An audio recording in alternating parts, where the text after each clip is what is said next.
Ling was an ugly, disgusting, worthless, lonely loser who awakened God's immortal powers to manipulate time and space, even walking out of his mother's womb when he was born. However, the only thing he cared about were ramen noodles, so when a giant frog invaded his city and made him drop his ramen, Wang obliterated the S-rank calamity with a single strike, but kept his abilities a secret to appear ordinary. On his first day of school, 2 of the senior students bullied him for having the lowest force value, and told him to hand over all the money in his pockets. Out of nowhere, however, a streak of fire smashed the bullies down, and the hottest girl of the school, Sun Rong, flew down and made the bullies run in fear. Once they were gone, she tries to tell Wang that she'll always protect him.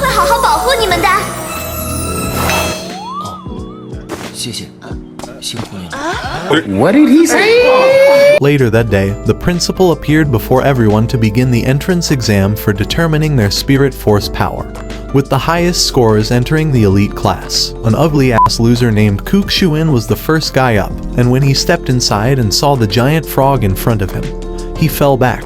This was the incarnation of the frog Wang defeated all those years ago, but when the guy punched the frog, he realized that his ugly face could have never been the protagonist. One by one, every student got clapped, until Chen Chao appeared, and unleashed the dormant powers into his fist before being knocked away, reaching a score over 900, and getting into the elite class. When Sun Rong's turn came up, she rushed towards the frog and managed to punch it away, becoming the first student to reach a score over 2000. Wang was the last student up, and wanted to try to hide his true power so everyone would think he was normal. But as soon as he stepped into the water, the frog heard the background music and remembered exactly what happened on that day. When the leader of the mages tried attacking, he slapped him away and came up to burn him to ashes. But in that moment, Wang started walking towards the frog, and with just the backlash of the wind from his kick, he managed to knock the frog unconscious for bothering him while eating noodles. Hearing that same background music again, Wang pretended to try hard. But as soon as he got close enough, the energy from his arms barely moving destroyed the signal, and everyone saw that the frog was knocked out, with Wang's score being too high for the screen to display. However, he didn't even touch the frog, and when the frog started disintegrating, Sun realized that something was off, and Wang noticed that it was playing dead to avoid feeling his pain. The examiner congratulated him on being admitted into the class of the elite, and when the first class began, the teacher showed them the spirits that they'll be bringing out from other dimensions using their force level. Chen decided to show off his powers.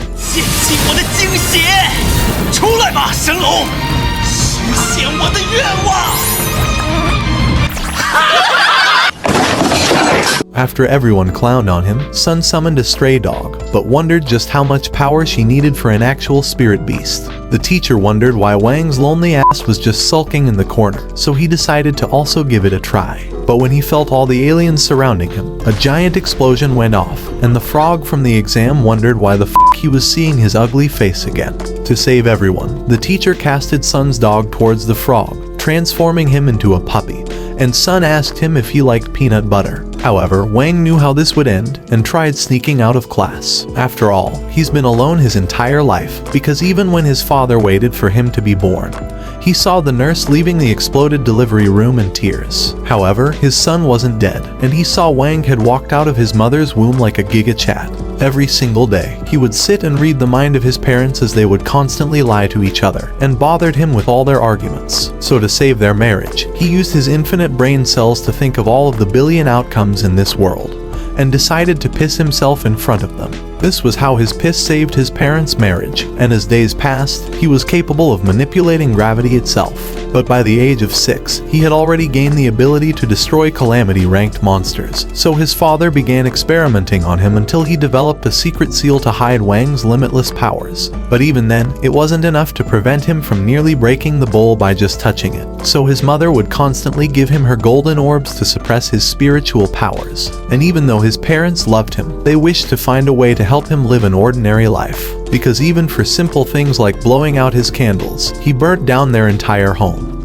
And when he was 10, his friends nearly touching him knocked them all out. However, for the first time in 10 years, he realized that his parents had been actually struggling to give him a good life. So until they found a way to suppress his powers, he decided to avoid anything that would stir his emotions, except for ramen noodles. At school, he saw that ramen was on sale today, and a random man bought the entire store, saying that he'll gladly give them all they wanted as long as they vote Sun as president. All of the guys were angry that she would steep that low for some votes, but Wang told her that he'll give her 5 of his votes for the 5 ramen noodle packs, and she wondered why his ugly ass was the only one helping her. After receiving the noodles, all the other guys realized that they could get free food by just voting for her, but Chen swore that he'll beat her. Seeing how everyone fell for her trap, she casted her art of seduction to control everyone's minds, but realized that Wang was missing from among them. The only thing left over was his golden pill, as he wanted to pay her back for the noodles she gave him. When class started, Sun noticed that Wang was still unaffected by her spell, but even after trying to overpower him, he wondered if she ever got the pill. As he signaled for her to give him the golden pill back, she thought he wanted her to eat his nice round ball. So she decided to eat it to increase her powers. At that moment, he realized she was screwed, and her body started feeling like it had fallen from the sky. The spell of seduction broke away from everyone, and the teacher called Sun to come up and demonstrate her art of seduction. But as she walked forward, she slipped on a can and nearly fell, but Wang had to show off that he was the protagonist of this anime. 不客气。 However, he was no simp and just dropped her body to the floor, breaking the seduction spell off everyone. Before the class was over, the teacher announced that Chen was the president of their grade, and as Wang walked away, he knew that those gestures were definitely a secret technique of unleashing some overpowered abilities. Later that night, Sun wondered why Wang's ugly ass destroyed her spell after supporting her at the shop, but wished he would leave her mind already. The following morning, Chen had brought his giant cauldron for the pill refinery test, and thought that Sun would definitely fall for his giant cauldron. However, his friend knew that he was definitely overcompensating for something, and when she arrived in her limo, she somehow had an entire fucking band serenading her entrance along with 30 bodyguards. 早上好啊，孙荣师妹。师兄， Realizing he can't let his girlfriend get stolen, and won't have to worry about your lifelong crush getting stolen away because you're an ugly, sweaty, smelly, disgusting loser like Chen. With a single glance, Wang saw she had been seduced by him, so he used all of his Giga Chad energy to come and brushed her face.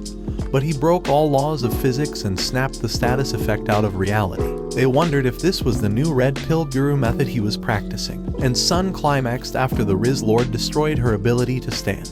At class that day, the teacher speed ran the way to create a golden pill, but not a single one of the students knew how they were going to pass this class. Chen started shoveling the dirt he was going to bury Wang with, while Wang straight up used a microwave to refine the ore. How wondered how he was ever going to compete, but showed off his own magical furnace. Sun wished she could get something like that one day, but after giving attention to another guy, Chen's cauldron exploded in his face, and the simp ran away crying. Once he was gone, the teacher told them that they would wait 7 hours until the ores were done refining, but after leaving the class, Wang's dog was ready to devour Hao's cauldron. However, Wang managed to make it before anything happened, but after his frog leaped out of the window, he tried chasing it. But that was all part of his plan to juke his ugly ass out. As he turned back, he saw that Wang was right behind him, and he begged him for mercy. Meanwhile, Chen was still running in tears, because not only could he not get a girl, but he knew that his dad would execute him for destroying their sacred family treasure and not getting first place. At the same time, Wang left with Hao's furnace, but Hao wondered why the fuck he was trying to steal it, and aimed his paintball weapon at him. Wang told him that he wasn't looking for any trouble, but Hao told him to explain what he was doing before he sends him into another isekai world. Just then, Chen's mind broke down, and he saw the way Sun ran towards her new daddy. The demons inside of him erupted, calling him a pathetic, worthless loser. And as his crush walked away with Wang, Chen became determined to eliminate the evil separating them. Hao said it was over for his worthless face and shot his poison weapon, but Wang dodged it at the last instant, and Chen swallowed all of Hao's sticky liquid. Hao started screaming because he didn't say no homo. They tried dragging his body back into the room, and they wondered if he would survive drinking all that poison. Knowing they could get expelled, Hao begged Wang to create an antidote, so they started gathering all the ingredients and fired up his cauldron with a 4-hour timer. However, they realized the instructor would come back in 2 hours, and Froggy was back to trying to eat the cauldron. But Hao released his magic seal on Froggy to cast him aside. When he went to check if his furnace was okay, they realized that Froggy's fire had actually sped up the process. So they decided to put Froggy down and began forcing him to release his powers. Wang wondered why he was keeping this power hidden, so Froggy told him that his powers of manipulating timelines would destroy the world. But both of them knew they could use it to their advantage. Once the antidote was done, they forced the poor doggy to drink the poison to test a pill on him. No animals were harmed in the making of this video, at least not any that you should care about. Damn!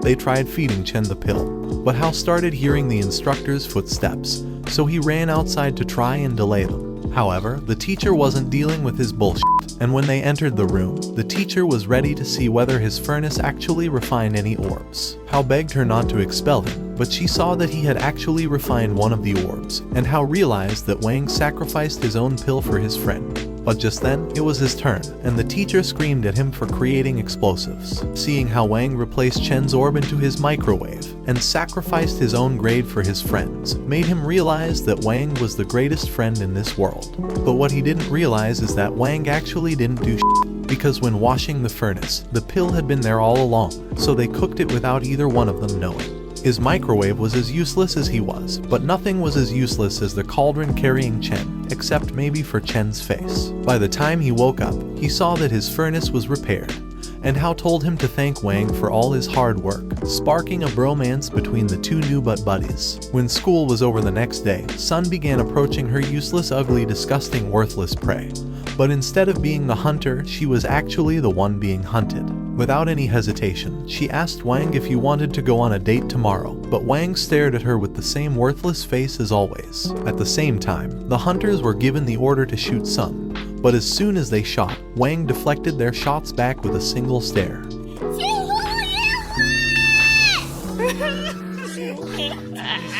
Poor fucking simp. The teacher called Wang out of the class, and she wondered why he was avoiding her. At the same time, the snipers decided to fall back at their boss's command, and Froggy saw everything from the distance. Sun thought that Wang said yes to her date when he was just saying yes to the teacher, so she was excited to go on a date with him tomorrow. The entire school wondered how his ugly, worthless face got a girl, because if an ugly guy like him can get girls, why do all of them run away from me? A hot bunny girl thought things were going to get interesting.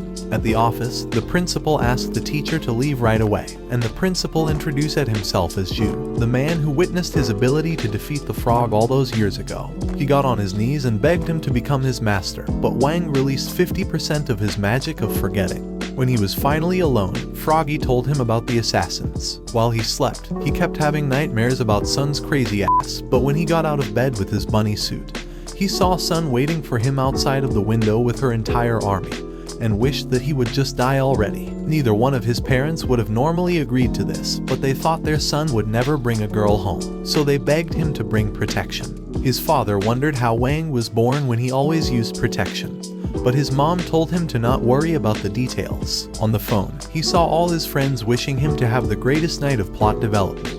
Without even realizing it, his parents shoved him outside, and Sun told him that he can do anything he wants in the back. What do you mean by that?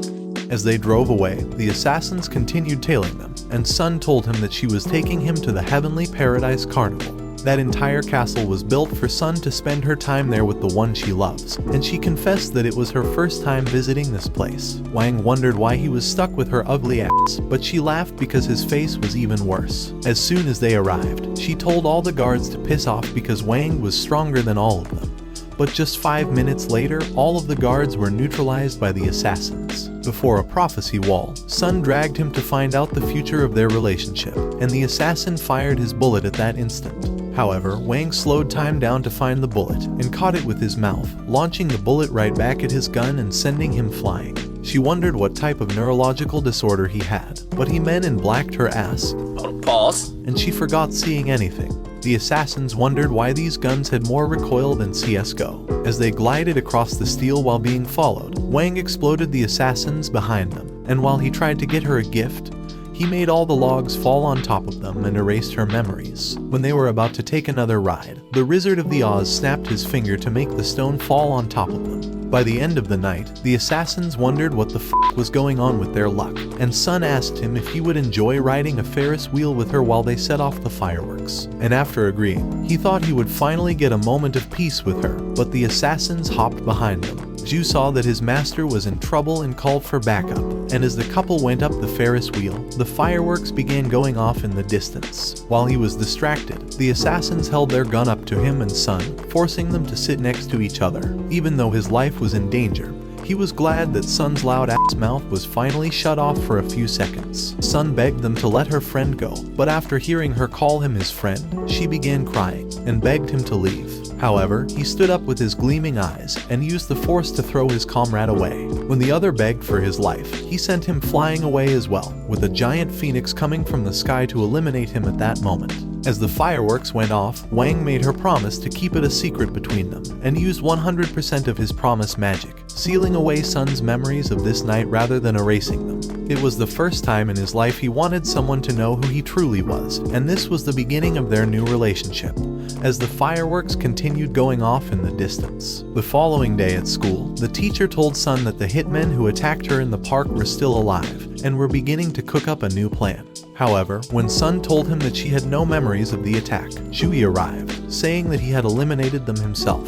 In the previous night, after the couple returned from the Ferris wheel, Wang had watched her leave before casting a spell on Zhu, making him believe that he had defeated the hitman himself.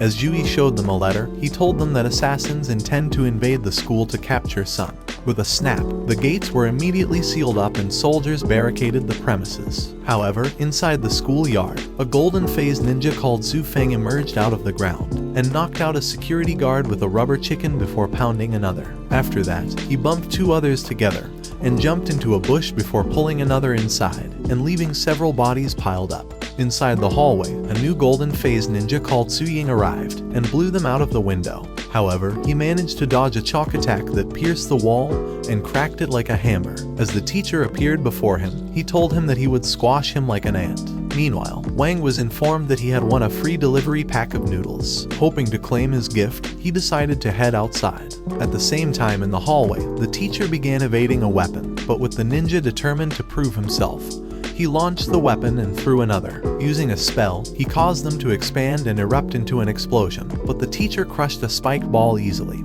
and called Zhu Ying a worthless, disappointing ninja, who brought a useless weapon into a real battle. As he began to approach him, Xin Ying cast a toxic burst and ran off using the distraction, but bumped into the door as Wang stepped out of the office and merely walked away. In the meantime, Zhu Feng had eliminated another set of security, but as he tried leaving, he saw the dog standing before him. As he tried to play with it, it bit his hand, so he threw it far away, but realized that it had drained his spiritual force. At that instant, his body began to wither, and a giant frog emerged before his eyes. As it prepared a mighty blast, Zhu Feng tried running away, but his spine cracked, allowing the frog to vanquish him in that instant. Meanwhile, a third ninja called Zhu Jian appeared in the school, and was accumulating a powerful force to destroy the premises. With his cloak of invisibility, he thought that he could never be found. However, Wang appeared outside, having come to claim his gift, and told Zhu Jian that he could see him as clearly as the sun. After the city heroes scanned his box, Wang finally received his gift. But while returning with his noodle pack, Zhu Jian tried saying that he had not seen him, but Wang called him a useless loser, and said that his face smelled like piss. Desperate to spare his blushes, Zhu Jian unleashed a mighty spell that spread across the school, and as his hammer oozed with a great power, he raised it high and smacked Wang. But it merely broke, and the moron realized that his face truly smelled like piss, before breaking down on his knees. As Wang began pulling him away, Zhu Yi hurried to him, telling him that he would not forget him this time. But Wang cast a new spell on him, making him believe that he had executed the ninja. By the time Wang's friends arrived, Wang pretended to be sick, so Zhu Yi told them that he was wounded during the attack and needed to be treated immediately. All throughout the following week, Wang pretended to remain sick, and laid in bed all day, so that he wouldn't have to go to school because he was a lazy, useless kid. When his friends arrived to see him, Sun tried to give him a huge injection, but he told her that he was recovered and hurried out of the bed. Before long, they sat at the table together and decided to take their spiritual power test to measure their abilities. Chen decided to give it the first shot, and as he summoned his spiritual force, a powerful light ball appeared before them as a measure of his total spiritual strength. Meanwhile, in another high school, a group of students were taking the same test. As Liang Zheng summoned his own spiritual force, he was scored 1950 by the system. And the students thought he was a useless loser, so their leader Tang decided to show his own ability. As he drew his spiritual force, a powerful breeze blew across the room, and his number continued to rise on the system until he was raised to first position, and the students began cheering for him. On the other hand, Guo only managed to summon a tiny ball and tried hugging the ground as a punishment, but Chen restrained him. Sun suggested taking her own test another time, as she was afraid of wrecking the house. But the boys were eager to see her powers and managed to persuade her. By the time she was done, the system raised her to second position. When it was Wang's turn, he realized that he had no time to prepare himself for the test, and thought of using his littlest spiritual force to keep his full abilities hidden. However, as he began to summon his powers, the force of it nearly blew everyone away, and he barely managed to teleport the sun he created outside the Earth's orbit. By the time he was done, the system revealed that his score was uncountable, and decided to put him in first place. At the same time, in the opposing school, they noticed that Wang had taken first place on the test board, and thought the system was having a glitch because they could not believe the score with their own eyes. As his friends began to leave, Wang overheard Guo saying that he intends to hack the system, so that he would increase his low score. That night, as Guo tried hacking the system to reduce Wang's score, he decided to summon a password formation scroll. As the scroll appeared before him, he cast a spell around the room,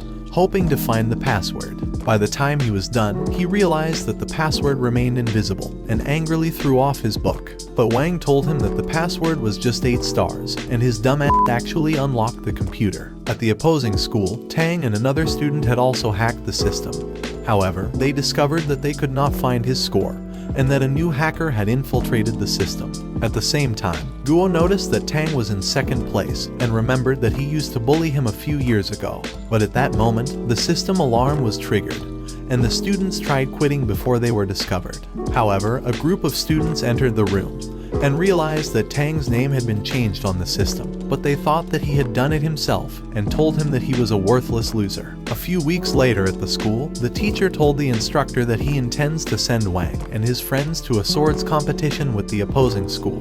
They had lost the competition for 13 years in a row, and the teacher was hoping that Wang would be their good luck charm, who would finally help them to win gold medal.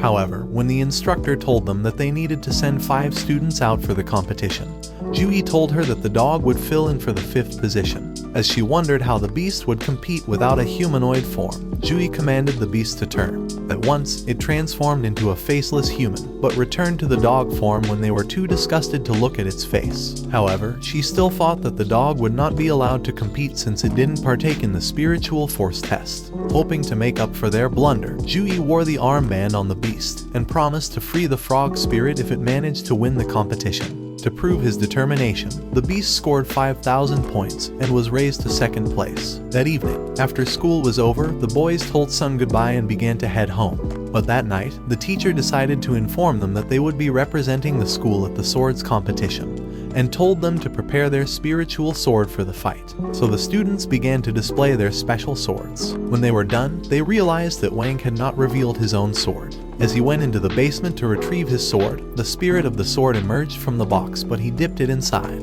The following day, he decided to show his friends his sword, but they thought it was too short and would be weak in a battle. As the teachers arrived, they told them that they would be staying at the opposing school until the contest began, and would be allowed to train with their swords. At that moment, the bus arrived, so they started heading inside. Meanwhile, the leader of the ninjas was watching them across the street, and began to trail them as they departed, hoping to finally capture Sun. Inside the bus, Wang's spirit tried coming out, but he continued pushing it inside, afraid that the sight of it would scare everyone off the bus. When they arrived at the opposing school, they were welcomed by the director Zai and a few competing students. However, with Zai and the instructor being mortal enemies, Zai ignored her and began telling Sun that she was delighted to meet her. However, when the instructor called her students useless little trash who were too twisted for their own good, Zai thought of repaying her harsh words and blasted a light straight into Wang.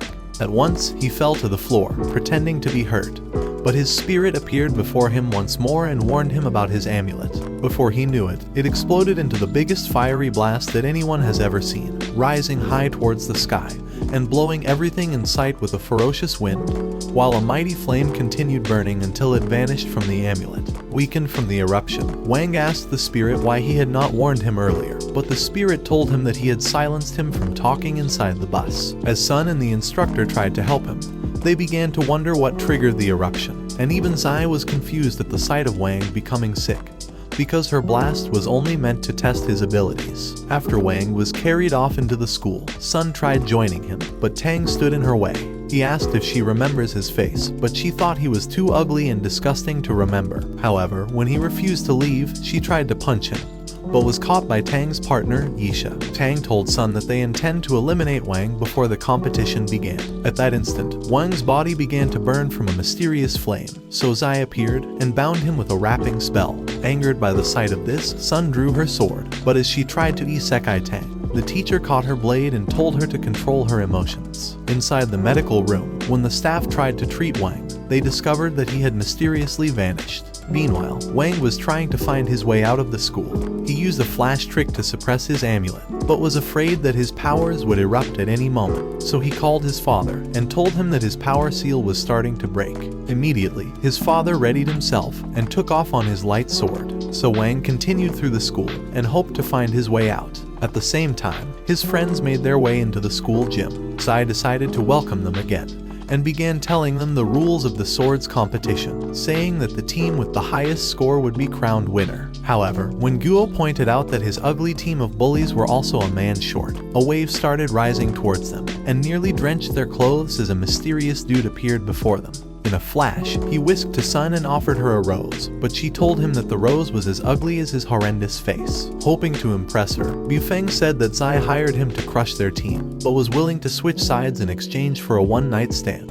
With Chen having desired a one-night stand of his own, his anger began to grow, and he tried punching Bufeng but was blown away. However, he decided to return again, but Bufeng punched him away and flew at him with a kick before knocking him around like a useless doll and pounding him to the ground. However, Chen rose through the smoke and was determined to fight once more. As he oozed with a flaming aura, he charged once more, but Bufeng dodged him and caused his hand to vanish before throwing him away. Luckily, Wang caught him, and Chen realized that his hand had been restored in that instant. So he flew with a punch, but Wang stood his ground and merely walked away from him. When they returned into the school, Wang revealed that he intends to find some limited crispy noodles because he could never have enough of it. However, Jiang Luyun, who was the leader of the assassins, was spying on them and waiting for her moment to attack. As Bufeng appeared behind her, he demanded to know who she was, so she told him that she was in the cleaning department. He thought she was the worst liar the world has ever seen,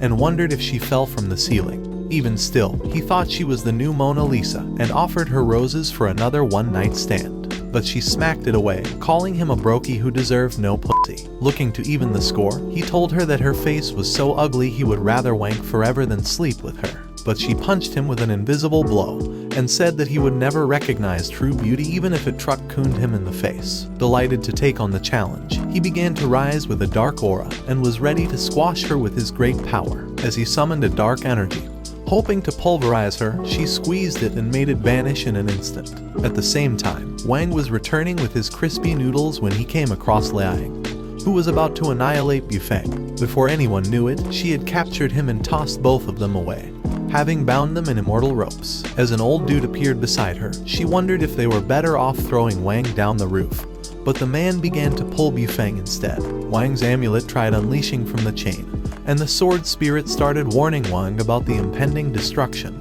as lightning flew across the sky and fierce wind blew the surrounding trees. However, when Wang failed to regain consciousness, the spirit screamed at him, saying that free noodles were being served inside the school, and after hearing that, Wang returned to his senses. The old man gave Liu Yun a piece of Bufeng's hair, as she was looking to infiltrate the school with a disguising spell. Inside the school, Zai and the instructor were debating over whose face was uglier. All of a sudden, Bufeng entered the office and told them that Wang had been abducted, but they did not realize that this was actually Liu Yun who had transformed into Bufeng using a disguising spell. On the rooftop, the man told Bufeng that Liu Yun merely intends to borrow his form for a few hours before executing him. Desperate to change his luck, Bufeng offered to join their faction and asked to be released, but the old man told him that he was too moronic for his own good. However, when he decided to call the man a spineless weakling who could not face off with him on his worst day, the man cast a piercing light into the ground before him, and Bufeng shit his pants, realizing his man plot was nearly fried like bacon. He had not realized that the old man was an overpowered spiritual infant, who could vanquish him in a snap. At the same time, fake Bufeng continued his crap story on how he managed to escape, while Wang was dragged away by Liu Yun. Hearing his words, Jui told them that Liu Yun was the leader of the Shadow faction who were trying to eliminate Sun. At Tang's command, Isha began to scan for the presence of other spiritual force within the school. After she discovered their whereabouts, Sun's security snuck up on her and bundled her away, determined to keep her away from the threat. The head security told them that Sun's safety was their priority, and that her annihilation would render them all useless and without a job. However, Sun returned, having knocked out the useless moronic security. She told them that Wang was the love of her life, and that she could never abandon him for all the money in this world. She said that she didn't give two shits about Liu Yun, but only cares to have the love of her life by her side once again, because she was starting to dream about their wedding together. On the rooftop, as the man was ready to end Bufeng, he began to scream for help like a hopeless, useless child who had already wet his pants. The man raised his foot and shook the building with a stump, leaving Bufeng unconscious. At the same time, Sun and her security began charging towards the building, and watched as Wang was raised up on a cross. As the security flew closer on their light sword, they tried evading several blasts, and one tried to unleash his magic but was blown up instantly. Before the others drew closer, a light beam vanquished them, creating flaming balls in the sky. Looking to reveal his own power, the old man directed a light towards the skies that spread into a great circle, and began summoning a mighty army of yellow knights. But as they started charging forward, Sun cast a direct light that destroyed the circle. As she stood midair with swords around her, she slashed the knights and tried parring flaming swords, but the old man thought she would soon meet her doom. Before long, she was caught in a mighty force and began falling towards the ground, but Wang snapped back to reality after predicting the future. After he watched Bufeng get knocked into the lower floor, he decided to free himself, but made Jui take the credit for saving him. When support arrived, one of them asked Wang if there was any missing people, but he told them that there was none. He hoped to keep Bufeng away until he was cancelled from participating in the competition, so he told his sword spirit to keep him hidden until he was removed. However, the following day, as they were ready for the competition, Wang saw fake Bufeng on the cube and thought shit had gone south. After the instructor announced the start of the competition, the students started vanishing into the crystals. Wang's father began to rush in, hoping to change Wang's seal before he would vanish, but realized that he was too late as Wang had already disappeared before he arrived. Inside the system world, the opposing team realized that Sun and her group had separated all over the island, hoping to acquire the altars before them. However, when they realized that Wang's presence could not be sensed, Liang Fei offered to destroy him and hurried away. As Liang sprinted through the forest, Guo appeared and decided to follow him, thinking he could take him on. Chen heard from the system that the opposing team had begun to seize the altars. Hoping to level up the score, he tried hurrying towards his own altar, but a cut appeared on his face, and a mighty wind threw the leaves around him. By the time he arrived at the tree, wondering how he would claim the altar, Isha appeared behind him, claiming the altar for herself. With Chen ready for battle, he told her to give him his best shot. Before he knew it, he was trapped inside a magical web, and started punching himself from Isha's spell and smashing himself on the ground. At the same time, fake Bufeng managed to dodge the beast and summoned lightning before charging at the dog with a blow. After realizing that his spiritual force was drained, he narrowly dodged the beast and decided to leave before he lost all his powers. On the other hand, Liang found Wang on the ground and thought that his duty of claiming the altar could not possibly be any easier. However, Wang managed to stand up, so Liang drew his sword and was ready to end him. But as a spell came flying towards him, he slashed it away and discovered Guo before him. Determined to end him, Liang attacked Guo, and they began clashing swords in a tussle of strength. At the same time, Sun tried claiming an altar after realizing that her team was losing. Luckily, she managed to evade a swinging sword, and throwing off her own, it turned into a sword spirit, and Tang appeared before her eyes with his own spirit. Tang tried persuading Sun to dump her team of losers, but she fired a blast at him and directed her spirit forward. But as she rose as a water dragon, Tang's spirit slayed it in that instant. As he reformed, Sun Xiang realized that the opposing team had acquired another altar. Sun wondered how Tang was able to see every part of the entire island, so he told her that they had hacked into the system prior to the competition and were able to utilize the site. At that instant, Sun discovered that Chen had been defeated and that his altar had been acquired by the opposing team. She dissolved her spirit back into the sword and was ready to charge at Tang. However, she realized that Tang had unleashed his snow powers and began to cast a ground of ice across the waters. With her time running out, Sun flashed towards him, breaking through the ice, but Tang's spirit cast a great wind to blow her off. However, she managed to throw in kunais before charging into a sword battle while flipping and jumping over the ice and continuing onto a bridge with a determined and relentless onslaught. In an instant, the ice exploded around Sun, and fake Bufeng appeared before her eyes. As he summoned a dark orb, ready to eliminate her, a mighty wind began to blow around the island, and the men realized that there was a greater enemy around them. But Sun had escaped using the distraction. With no other challenger, Tang decided to stick his sword into the altar, but when he looked at the scoreboard, he realized that Sun's team were starting to take back the altars. However, before this turn of events, Guo and Liang had grown exhausted from their battle, and Guo had run out of spells. Liang began to approach him, and kicked Wang for being too useless to fight. Angered by this, Guo began to unleash new spells, but Liang slashed them away. However, Guo was relentless and continued unleashing spells like his life depends on it. His passion inspired Wang, and his powers burst out of him. Realizing its opportunity, the beast rushed towards him and began to suck on the energy, hoping to restore its own powers. However, Wang had intentionally exposed himself, having known already that his powers would eventually be freed. With the dog helping to consume his negative energy, Wang's powers burst to life, and he began to merge with the dog. But Liang thought he was a loser and started laughing at him for having a useless head. Wang approached him, and with a flick, he caused his sword to crumble, and as he touched his shoulder, he blew him far away into the sky. With their enemy gone, Wang was able to reclaim the altar, and before long, he arrived at a new altar and found Chen passed out on the ground. As he woke him up, Chen thought there was a new enemy before him and prepared himself for another battle.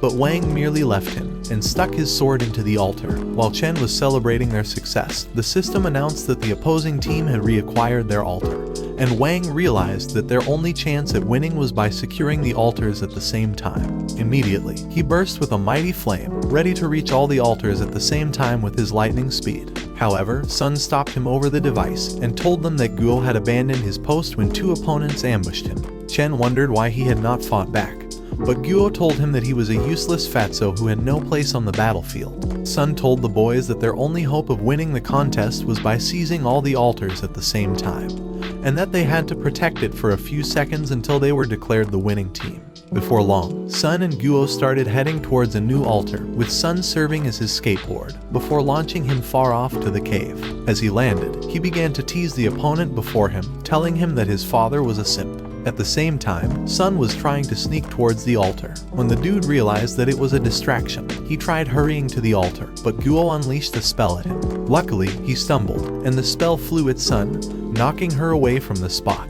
As Sun tried to recover, Tang appeared and screamed at his partner to secure his post. So he started running towards it, with Sun hoping to reach it before him. Guo summoned large rocks from the ground, desperate to stop him, but he fought his way through and drew his blade. So Sun summoned several blades and launched them at him.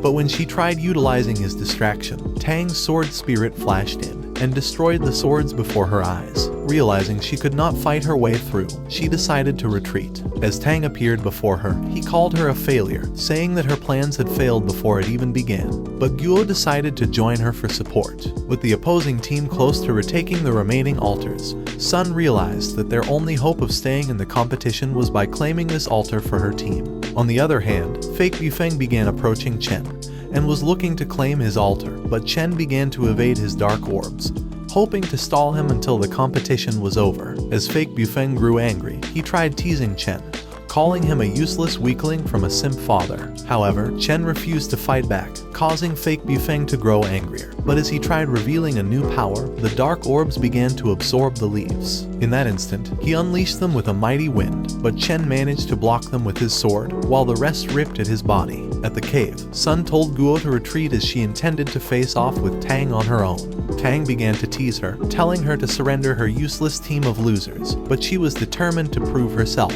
and told him that his mom was a loser. As she clashed swords with his spirit, Guo began to summon the power of his blade. But Tang's spirit started vanishing like a ghost. before knocking her back. With Sun having grown exhausted, Tang told her to surrender, saying that her team were a bunch of horrendous losers. Before he knew it, a flaming bird appeared before his eyes, with Sun having sacrificed her sword spirit to unleash the power of Guo's blade. Hoping to vanquish it, Tang directed his spirit towards the flames, but it was consumed in an instant. With the boys still in shock, the fires blew them away and erupted into an explosion. Meanwhile, at the tree, Chen had grown exhausted from all the attacks. Even still, when fake Bufeng tried to claim his spot, he held him back and was bent on stopping him. But having no more strength, he tried to hold his foot, so the faker began stumping on his face and kicked him away. As Chen tried standing, he realized that he could hardly move. However, he was afraid of disappointing his friends, and with this thought, he managed to rise again with a newfound power and broke the faker's shield before tossing his sword into the ground. Angered by the sight of this, the faker grew tired of staying fake and unleashed her true self as Liu Yun. Meanwhile, Wang was able to claim another altar and began to run off to the next one. When he arrived, he tried stabbing his sword into it, but was afraid that his powers would unleash from all his excitement. However, he managed to stick it inside and began to remember his warm moments with Sun, finally bringing himself to release it. At the same time, the scoreboard moved towards a conclusion. Sun held her hand for support, and love chains restrained his heart from exploding, so he smiled for the very first time. Just then, the system announced that they had acquired all the altars, so Sun told Wang that she was ready to become his wife. But as she let out those words, Liu Ying stabbed her, causing her soul to leave her body instantly. Wang tried to hold her, but she vanished before his eyes, and with this realization, his chains broke in a terrible outburst. As the amulet vanished, Wang tried to punch Liu Yun, but the beast froze time in that instant. However, the time trap began to crack, and the beast realized that Wang was too powerful to be stopped. With a roar, Wang knocked Liu Yun with a fierce punch, so she tried fighting back and cast a ferocious blast at him before hitting him with relentless kicks and following with continued attacks. But he knocked out her teeth with an electrifying blow that nearly launched her off to space. With a mighty roar, he started smacking her around like a useless little doll and took off into the sky with a mightier punch, driving her through a rock. And as she crashed on the ground, he followed up with a vicious blow that destroyed the ground around them. As his eyes glowed like a demon, he launched her off into the sky, and as he summoned rocks around him, he directed them to space and a dark orb exploded before him. Ready to end her, he summoned his own dark orb and flew off. As Liu Yun hit the ground, Wang started descending towards her, and was ready to isekai both her body and soul. However, when she told him that she intends to die anyway, he stopped in that instant. As he remembered Sun, he began to leave, and the darkness started clearing away. But when he tried restoring her, he realized that she was not returning to life. So the dog told him that Liu Yun's blow had broken her spirit and body, and that once she was released from the time freeze, she would pass away instantly. Wang was afraid of losing her, and offered to give up all his powers to have her restored to life. But the beast told him that the only solution was to restart the world, and that his special ability was only to control time. As he let out those words, Wang suggested that they return into the past so that they can change the future. Immediately, he began to summon a great force over the sky, and would not listen when the beast told him that changing the future was against the laws of nature, and that he could lose all his powers as a consequence. As Wang merged with the beast, a powerful light descended from the sky, beginning his time-warping journey.